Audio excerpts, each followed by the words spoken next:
welcome to Central Florida Salute YouTube. It's a nice morning here in sunny Florida. It's a little warm, but I have a Coast Guard veteran with me, Stephen Neal. Stephen, do I call you Steve? Just call me Steve. All right, Steve. Steve, tell me a little bit about yourself. Where are you from originally? Well, originally I was born in Kansas City, and then my father was in the construction business. So as soon as construction slowed down in one town, off we'd go immediately. And so it ended up growing up every 3 to 4 years. We were in a different city or small town in Missouri or Illinois. So that's where I grew up, and I ended up graduating from high school in Illinois. Okay, and you are a Coast Guard veteran. Was how many years was it? Well, I did 31 and a half total. Wow. Yeah. Wow. So were you on a Pinto? I kind of liked it. I guess you must have liked it. Yeah, I guess so. So why the Coast Guard, and when did you go in? Well, that was, I don't have a good reason, except the recruiter from the Coast Guard showed up at my high school for a career night.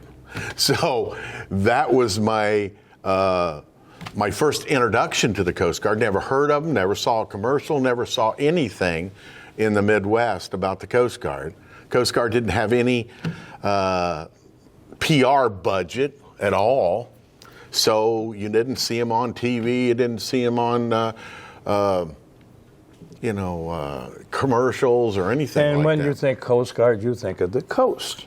You don't necessarily think of most people probably do. Yeah. But it worked out really well for me because it was during the Vietnam era. And the recruiter came from St. Louis up to Chillicothe, Illinois, saw him, talked to him. I really liked what they had to say. I liked the GI benefits they were offering at the time because I was supposed to go to college, but I had no way of paying for it at the time. And I didn't even sure what I wanted to do once I got to college. Let me tell you something. I don't know what I want to do yet either. Well, and I'm at the twilight of my life, you know. Well, I'm embarrassed to say that one of the reasons I picked the college I did, it was in Illinois, wasn't that far away from where we lived, but also they were one of the first of the universities to have co-ed dorms. And that seemed like a really good reason to go to college at the time. So, Coast Guard and the Navy are quite a bit alike, aren't they? Probably. Yeah, exactly. But anyway, from high school you went to college. You didn't go into Coast Guard. No. You went to I listened to the recruiter at the career night at high school. I said, man, this sounds like fun. Yeah. I said, 4 years, I can do that standing on my head. And I said, when I get done, I get to go to college then. Maybe I'll figure out what I want to do. So where did you go for your basic training and all that? Alameda, California. Anybody that was recruited, the recruiter office is the location, was the secret. If you were west of the Mississippi, you went to Alameda. If you were east of the Mississippi, you went to Cape May, New Jersey. So Alameda, California, or Cape May, New Jersey. Luckily, I got the Alameda. The weather was really nice. The barracks and everything were brand new. And what year is this? 72. 72. Yeah. That's when you went in. Right at the end of August in 72. Yeah, you're coming in right around the end of World War. Vietnam. Yeah. There was still a couple of years on. Yeah. We started winding down at 71. Oh yeah. And in 75 it was over. Yeah, you're right. No doubt. So how long? Tell me a little bit about the basic. How long was that? And you must be a good swimmer now, right? Well, I was then. Yeah. But I mean, before I even went. But we at that time you'd go for 9 weeks. Mm-hmm. 1 week the first week they called it a forming company. And basically you got some crummy uniforms to wear that left over from some World War II or something that we wore, big baggy things. And we started to learn how to march, started to learn, who's in charge of what, and, the chain of command and a few things like that. And then after the first week, you actually started as a company. You got Coast Guard uniforms. And we did a lot of classes. So you get up early in the morning. Everybody in the military likes to get up in the morning, real early. We go out and do some calisthenics and that kind of thing. Then we come back, get dressed, and go down to the galley, get breakfast, and then we started classes, classroom stuff. So it was no different than really being in a school. You had a desk, you sit at it, and they talked about all kinds of things. The history of the Coast Guard. The history. Also, we had classes in knot tying, in firefighting, helm watches, how to steer a ship, and the commands. And so there was quite a bit of classroom stuff going on, and that probably went from the second week to the 8th week. So I guess what's that? 6-7 weeks of classroom training. 5-6 hours a day. Yeah. And then the rest of the time you went to lunch, which was one of my favorite times. I gained 10 pounds while I was in boot camp. You're not supposed to do that, but I was kind of a skinny. You're supposed to lose weight. I know. I was a skinny kid when I got there. But the food was really good, and that's the only time they didn't mess with you at all. It was in that galley, sitting at that table. So I spent my time wisely eating. Eating. Did they march you to the chow? Oh yeah. And did you get to the point where they used to say, if you're taller than the man in front of you, tap him on the right and move up on the right? No, we didn't do that. We used to do that for formation. So when they marched down the street, the taller guys were in the front, and then it kind of went like that. Oh, well, that's the kind of idea. Yeah, I don't know. But yeah. That way you're getting the chow hall faster. I was thinking the most hungry should get the front of the line, and that was me. Ones are the most that was hungry. me all the time. I was always hungry. So anyway, you retired as a Master Chief? Yes. Yeah. Wow. And from what I understand, because you and I did a radio show on 1410 The Q AM, 95.1 FM, and that's where I got to meet you and learn about you. That you moved rather fast up in the ranks, and what did you contribute that to? You did a lot of studying, or what? Well, you knew people? To be honest, it wasn't that super hard if you just tried a little bit, and I never found it as some big giant labor that you had to do to get there. Yeah. But I did well in boot camp. Matter of fact, part of boot camp, I was helping other people, pass their tests. We had a first class E6 quartermaster who was our boot pusher at the time, and and if you did well, he liked that. He was a smart guy himself, and at night, instead of me cleaning barracks or doing things like that, he'd send me over, take so-and-so over and go over the knots with him, or go over the flags with him, because we had to learn all the signal flags and all that stuff. So if somebody was struggling with something in their classwork, a lot of times he'd ask me to help them. So I got me out of a lot of dirty work and more into helping people pass their tests and stuff. Okay. So I like that. After basic, where'd you go? Coast Guard Cutter Sundew. Is that this one? That's this one right here. Here, let me show. Here, I'll show that. Move your fingers to the side. We were a buoy tender, 180 foot long. We were a buoy tender, and we worked buoys on the spring and the fall, late fall, just before the ice came. And then in the winter, once the ice got heavy enough, we broke ice for the taconite ships were a lot of them, steel ships, U.S. steel ships carrying taconite from the UP back down to, the Indianas and wherever they had the steel mills at that time, and they would offload them. And we did a lot of that. And sometimes there was, towns that needed, oil or fuel or something because they were running low in the spring or something, and we'd try to break ice to get a ship into that port to, bring. Yeah, I heard fuel it gets to. very cold up there. As a matter of fact, I was talking to you a little bit before. I had a young lady who's with the Rosie the Riveter Association. Yeah, okay. You know the ship I'm talking about. Oh, yeah. What's the name of it? You and I were talking the Mackinac. Yes. Mackinac. The Mackinac. And it was really interesting because the Mackinac is on display there. It's kind of a museum, and the Rosie the Riveter Association has a display in there. And my friend was there, and she was telling me about this one lady who gives tours, 100 years old, and she says, "Do you know why this ship was still seaworthy? Because I made that weld, and that weld." Yeah. It must be I can't imagine breaking ice like that. I mean, it's... Well, U.S. Steel funded the Mackinac, and the Coast Guard ran it.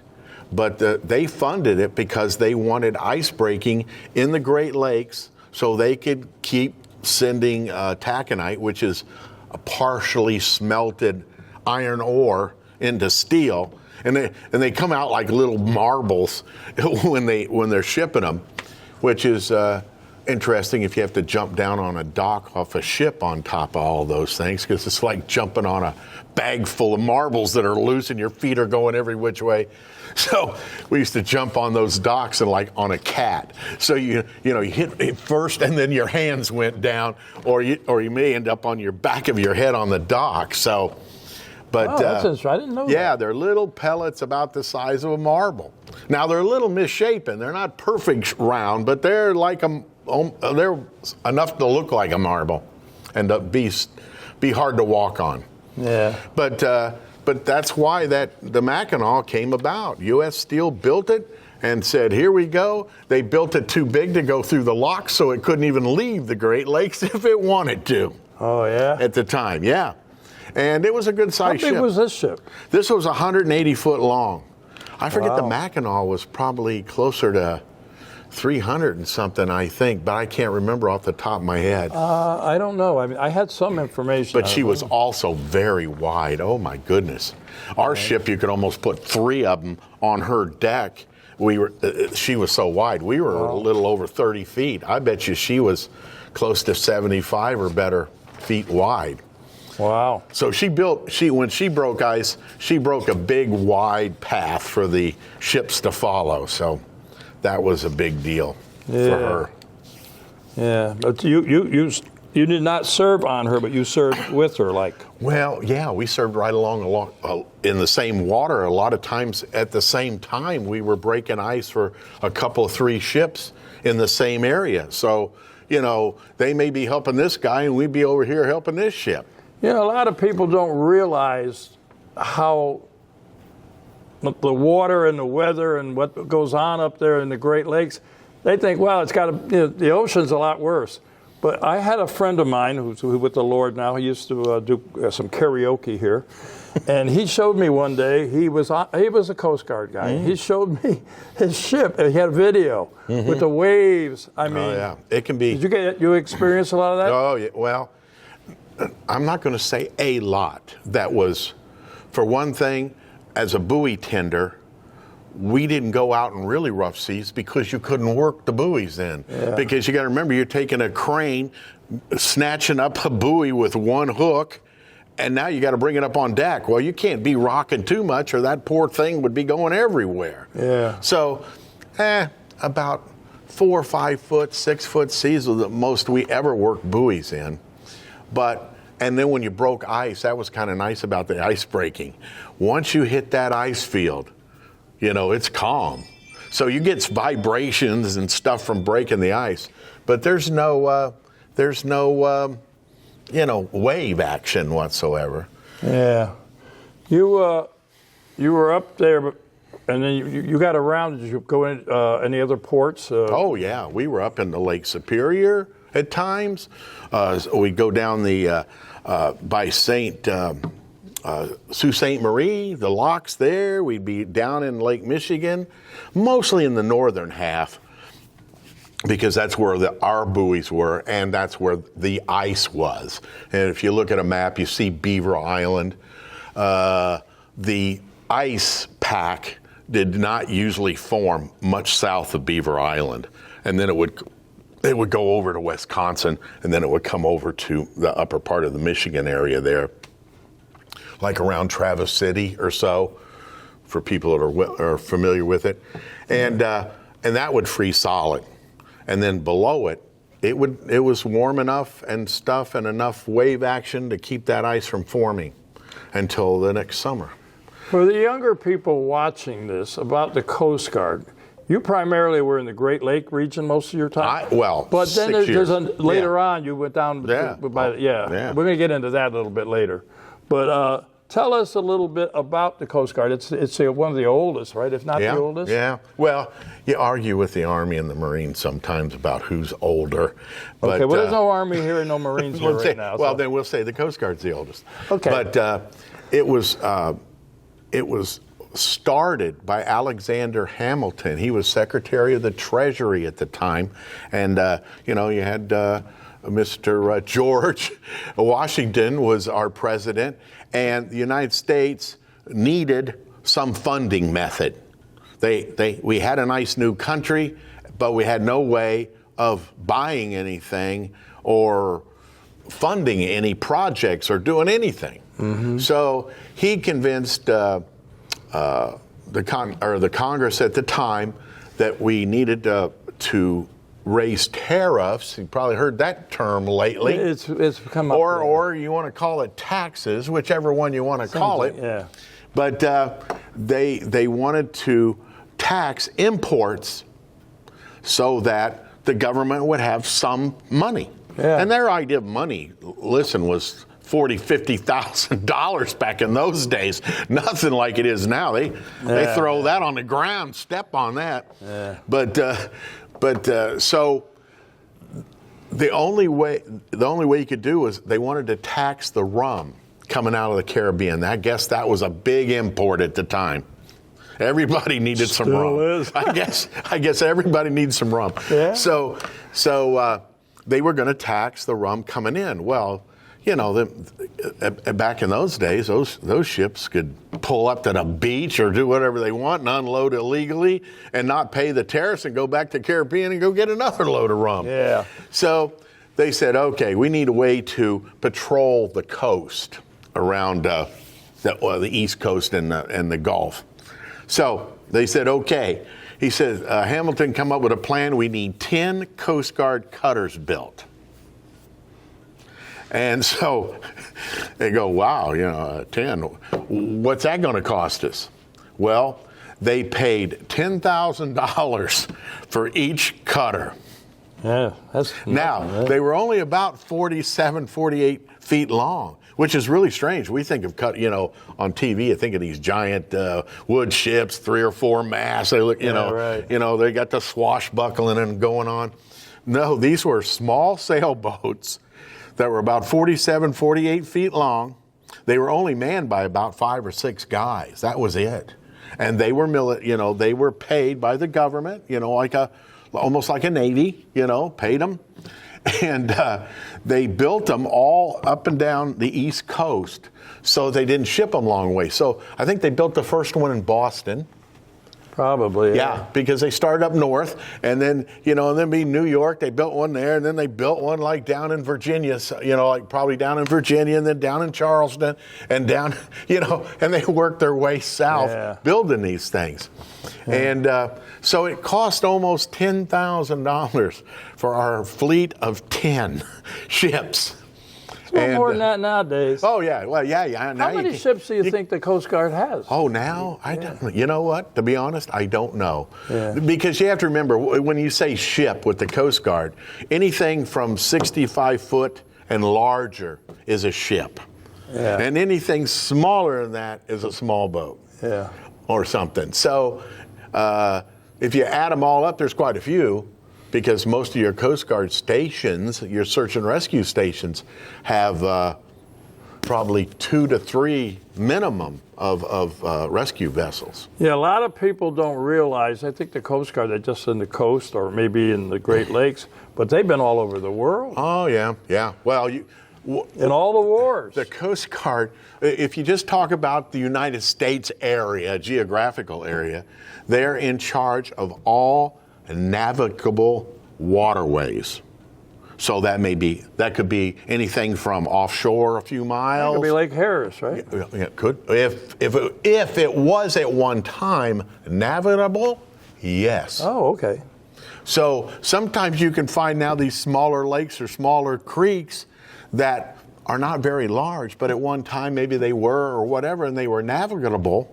They are under the Coast Guard's jurisdiction. You're giving us quite a history lesson here, brother. If we want it. I'm sure there's some, little creek they go, tell some state, we really don't want that responsibility for that little thing there. So you guys get that. But, so that's how it was determined. And so now, not only now you're thinking about the whole United States, now that's morphed into where we've got drug interdiction down in the Caribbean, off the coast of the smuggling. Off the coast of South America and the Caribbean. We have a lot of deals with some of those countries. We can go into their territorial waters, and if somebody doesn't look right, go ahead and stop them and board them for us. That's another thing I want to talk to you, because we got a Coast Guard flag here, over there. Oh, yeah. Okay, but when you think of the Coast Guard, you think of the branches of the service, Army, Navy, Marines, Coast Guard. But the Coast Guard is classified under the Department of... Now we're in the Homeland Security Homeland Department. Security, yeah. Because you can board ships and arrest people, or the Navy they can't do that. No. So you're a big part of your Coast Guard is law enforcement. Yeah, we have a big. When I first came in, it was a very small amount. Matter of fact, I went to the first law enforcement school the Coast Guard had for the 9th District, which was in Cleveland at the time, and that was probably 77, something like that. And we went down there, sent a bunch of us down there for 3 weeks with the Coast Guard, and we stayed there, and we trained with the Coast Guard investigative people, the CGI, folks you see on TV and all that now. Yeah. And then also we trained with local law enforcement, like the state patrol there in Michigan, and then also we trained with the Royal Canadian Mounted Police in their sharp-looking uniform, those guys, They are, they're sharp bunch. Sharp-looking. Yeah. And so anyway, we trained with them, and so we were the first of that group that even got trained. Before, you got weapons training at boot camp, of course, back in those days, the old 45s. And matter of fact, we didn't have to do the old M1s. At least they did have M16s because of Vietnam was going. Yeah. So we had the M16s and... but you never got into that part of it, right? No. Well, I did some law enforcement. Don't get me wrong. I did a lot of law enforcement boardings, but I didn't go to Vietnam, and I... No, but I meant law enforcement. Oh, no. I know you told me you didn't go to Vietnam. Yeah. But the Coast Guard is, like I said, has been all over the world. Oh, yeah. Everything, every war and whatever they've been in. We've been showing up. I don't know how much time we have, but I know a part of what you did was at Cape Canaveral, right? Yeah. Tell us about this little photo here. Well, here, I'll show that here. What is that? Okay. That's, if you're standing on the docks of our boat docks there in Cape Canaveral, Port Canaveral, that was a 41-footer that used to be there. They have replaced those vessels now with these new fancier 45s and 47s and things like that. But this was a 41-footer, and it was I love these boats. They were highly maneuverable, easy to get them to do whatever you wanted. They were low to the water, so you get a lot of wind, resistance to them. Sounds like you had too much fun. Yeah. I told you, it's part of the whole problem. I was having too much fun while I was there. Yeah. And but anyway, this is one of the last units I was at, and not only I stood in for the ODs for search and rescue. OD. Well, the duty officers. Officer on duty. Yeah, That's what. Yeah. For the people who don't know. Yeah, sure, I understand. And I was very good at search and rescue. I had done it for 28 years, so I was pretty familiar with it, more so than most. And then also, I did I was the shuttle, the Coast Guard's shuttle coordinator, as basically was the description. I want to hear about this. Well, I was there full time. Well, I even had to build my own building now that I think about it. but I had a yeoman, which I still keep in touch with. Him and I are the best of friends. Couldn't have done it without him. He was a whiz at paperwork. I hated paperwork. But anyway, what we did was every time a launch went up with the shuttle or with the unmanned launches, they all fly out over the water. So depending on where they're going in space, how their orbit's going to be, it might point more north, might point more south, or it may go straight out, whatever. The Air Force would designate a security zone, which was usually about 10, 15 miles wide, somewhere, depending on what it was. And on each side of that azimuth, where that rocket was going to go, might be 7 miles, 5 miles, something like that on each side. And we helped keep that area clear of vessels. Not because we don't like sightseers or people want to get some good photos. Yeah. But as everybody knows, occasionally they have what they call an anomaly, which means it just blew up into smithereens. And when it did that, it threw huge hunks of metal and pieces and parts in a very big diameter area. And we're talking some parts that weighed many tons, like a whole engine out of one of those things weighs many tons. And they got 3 or 4 of them falling down. And then the actual case of the rocket itself. You have to try to retrieve that stuff? What? Before it went down? No. We had to make sure it went down or it was retrieved, because it's a floating hazard of navigation. Oh, yeah, absolutely. It's right there off of Canaveral, and that's a very busy boating area. Not only the cruise ships, which everybody knows about, but there's a lot of fishermen and local, people, transferring in and out of there constantly. It used to be a big shrimping and scallop port at one time. Back about, when was that? Back around 80s and 90s. Let me ask. You go there, 40, 50 fishing boats there. Let me ask you a question. Mm-hmm. Were you there when the space shuttle went up? Oh yeah. Yeah. You mean exploded when it did? No. Yeah. I was in Sarasota at that particular day. Yeah, that was quite a tragedy. But the beauty of, the irony about it was, I walked outside when I heard on the radio it was getting ready to launch, and it was at, what was it, like February or something like that. It was cold. It was crystal clear, wasn't it? A cloud in the sky. I could see it as clear as day when it blew up from Sarasota, as you probably saw it here. Oh, I wasn't. Amazing. I wasn't here then. Ah. But anyway, that was quite a tragedy. I have no doubt. I have a lot of respect for the Coast Guard. I have a couple of other friends of mine who were coasties, as I talk to you. Now, that's a different story, though. When that shuttle went down, they called up about 100 coasties, and full time we were out there helping the Navy, the salvage teams pick up as much of that of the shuttle as they could because they didn't know what caused it. Yeah. So obviously, it's just like an airplane. You know, when they crash now, they look for the black box too. Well, that and they're after every little nut and bolt to see if they could see if one broke and that caused the whole problem or what caused the accident. So the guys were there for about I think almost 3 months or better, 4 months. Every day, go out there and help keep boats away, help get Navy divers and stuff on scene and all that stuff. Let me ask you another question. Sure. Coast Guard, we all think of the ships, but we also have a lot of helicopters. Oh yeah.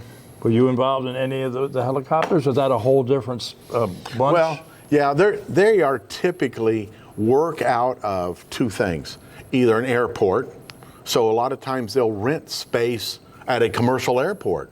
Clearwater here is one of our closest ones. It's their, I guess you'd call it their municipal airport, but it's pretty good size. And the Coast Guard has a unit there. We have them in Miami area. Let's see, where? Tampa? No, not Tampa. Yeah. Yes, Tampa area. What's the other ones here in Florida? I think up around Pensacola they have one. But they're spaced farther apart because they can fly to you. Basically, you wouldn't be on a cutter for like a year and then you'd be on a helicopter? Well, that'd be the next. No. But they do station helicopters and flight crews on our bigger Coast Guard cutters when they're underway. Oh, okay. So there are helicopters on certain ships. Yeah, and when I say there's helicopters, there's like two of these, two of those, but not all together. They don't have a big enough deck and a hangar to put them on. So I hear you. Yeah. So you did 31 years? Yeah, a little over 31. Wow. Yeah. What was the most memorable thing that you had? I know you got married when you were in the Coast Guard. I should mention that one. Yeah. That was very memorable. Yeah.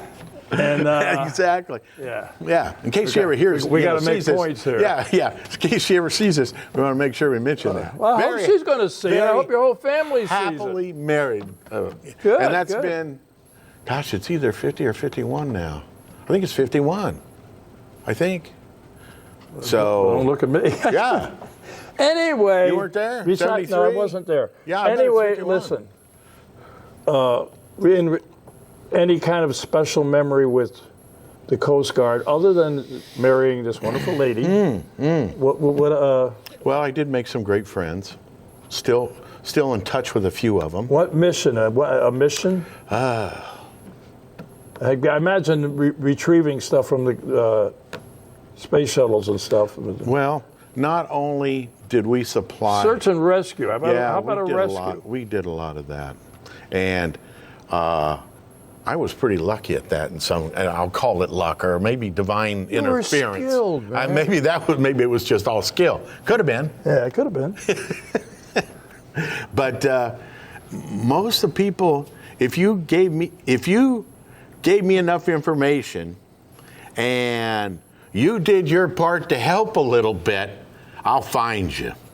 Never, ever not found somebody that gave us the kind of information we needed, which back in the day, that may have been nothing more than we left the port at a certain time, we kind of drove on this course, and we kind of were out there this long. Yeah. And if you could at least give me that much, and a description of somewhat of your vessel, I'll find you eventually. Because especially at Canaveral, I spent so much time there, so much time on the water there. I drove boats there, so I really knew the currents and stuff there really well. So if I had a pretty good idea where you got off that boat at somewhere out there, I know where you went. Now, if you'll hang on to something or, keep your head above water long enough, I will find you. There's no doubt about it. Oh, that's great. I have a lot of respect for a Coast Guard. They don't seem to hear much about them, but, search and rescue, law enforcement, a lot of people don't even know that. They could arrest somebody, you're law enforcement. That's why you're under... Yeah. Well, we were under the Department of Treasury because of the money issues. Yeah. And then after and then we went in the Department of Transportation for several years. And then after 9/11, we went into this new, department, which was the Homeland Security. And they put us in there, which really worked out well because we got funded a lot better there than anywhere. Oh, good. And, but it's I don't know, I worked with a lot of great people, and we had a lot of great successes. I remember a few of them that weren't always successful, but like you said, sometimes we don't get all the information we need to make that. Well, it's like anything else. It's like the Army, the Air Force, the Navy, all of them. It's nobody does anything alone. Yeah. It's a team thing. Yeah. And but anyway. Oh, and I'll tell you another thing I did. I didn't go to very many schools. Did you ever go to college? No. No. So you're still waiting to figure out where you want to be when you grow up? Well, I did take a couple of classes. Oh, okay. And that was fun. Yeah. But then that was back in Charlottesville, so I was still pretty young then. But I went to the International Search and Rescue School. That was fun. Mm-hmm. It was in New York City, on Governor's Island back in the day when we owned Governor's Island. The Coast Guard did.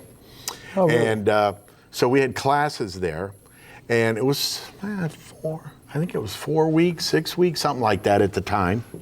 And it was mostly, it was all guys now that I think about it. I don't think we had a single female there. But it was all about search and rescue, and a lot of them were at the district search and rescue coordination centers. Oh, we had one guy who was from Germany. I thought that was kind of interesting. He was from their German Coast Guard search and rescue bunch, so they sent him over.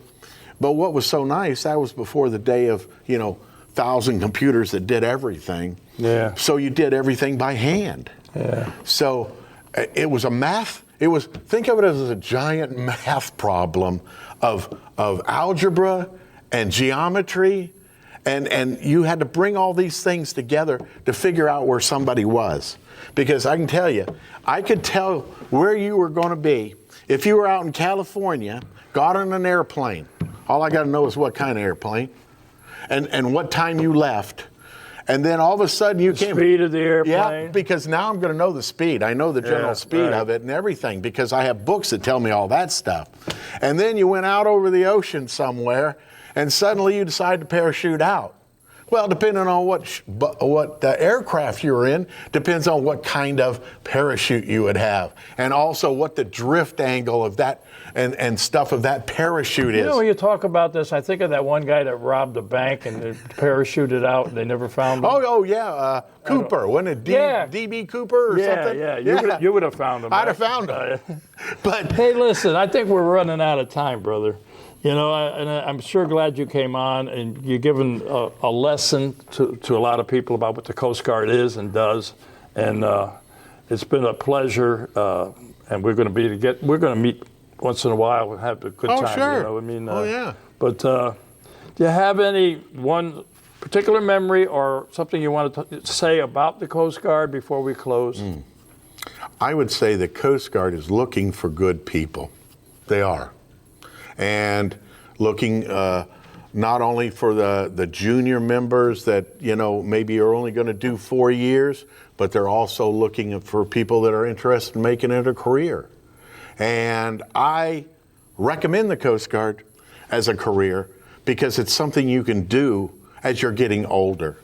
So it's not you're jumping out of airplanes or out of trees or something else. When you're young, your knees and legs, you can take that. Mm-hmm. But the Coast Guard is a great outfit that you can go into and do 20, 30 years, whatever you want. You get a good retirement. Oh, yeah, you get the same retirement as any military and people. veterans benefits. Yeah, as far exactly. as VA and all that. So you are now the recruiter from Florida. Well, I'll tell you, I do have the extinction of never paying for any medical in my life. I mean, once I got out of high school, I never paid one dime for any medical as far as buying insurance or whatever. And that's a big thing these days. Oh, yeah. And I'll tell you another thing. You know, the way prices on houses are going up, and they keep talking about young people aren't going to be able to afford houses. They can't save up the down payment. They can't do this or that. Well, if you're a veteran, you can get a 0 down payment mortgage on a house. And that's worth, what, these days, $60,000 or better just from that? You and I did a show on the Q, and James Floyd, he brings in a lot of people to talk about benefits for our military and everything. We just did a show Friday with a gentleman who comes in and talks about getting, his sole goal is, and another lady, who their goal is to finding a veteran a house and getting the lowest mortgage possible. You know, there's a lot of benefits for being a veteran of any branch of the service. Oh, no doubt. But we're going to have to go. Yeah. You know. It's been fun. It's been great. It's been great.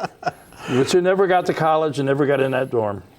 No. That's probably a good thing I did. Yeah, probably. Ask my wife. That's my wife. I got to meet that lady. But we got to go. So this is how we do it. We look at that camera right there. I'm looking at it. To all our veterans out there, our active military and their families, we salute you for all you do. Till next time. What's up, brother?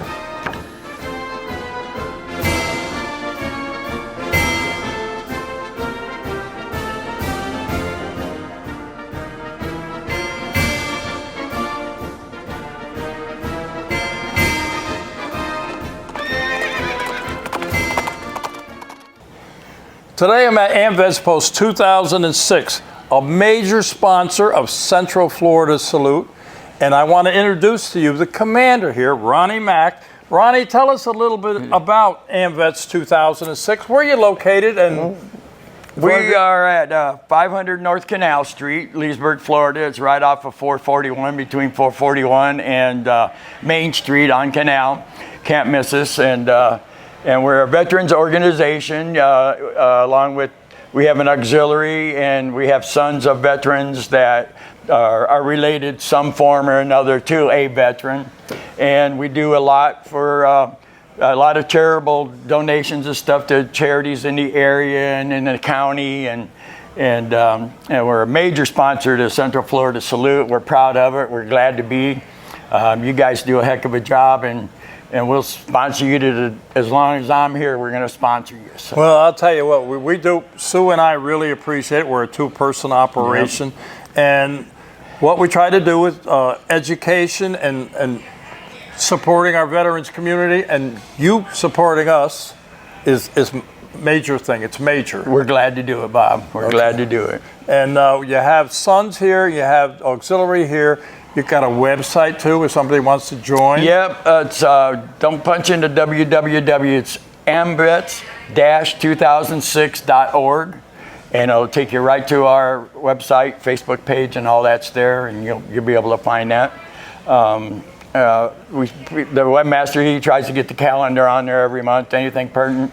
There's a lot of other links on there for veterans to find out where to get help for certain claims and stuff like that. Our webmaster's really into that stuff. That's the guy you ought to be interviewing right there. So, well, you know what, he's got Ronnie? A lot of stuff. You have a lot of clout. You tell him to talk to me, and we'll get him on the show, okay? I can do that. I can All do right. that. But I just want to, on behalf of Sue and myself, we want to thank AMVETS 2006 because you guys are the major players behind us, and we appreciate it. But we just wish we could do more. We really do. Thank you. Thank you. You guys are awesome.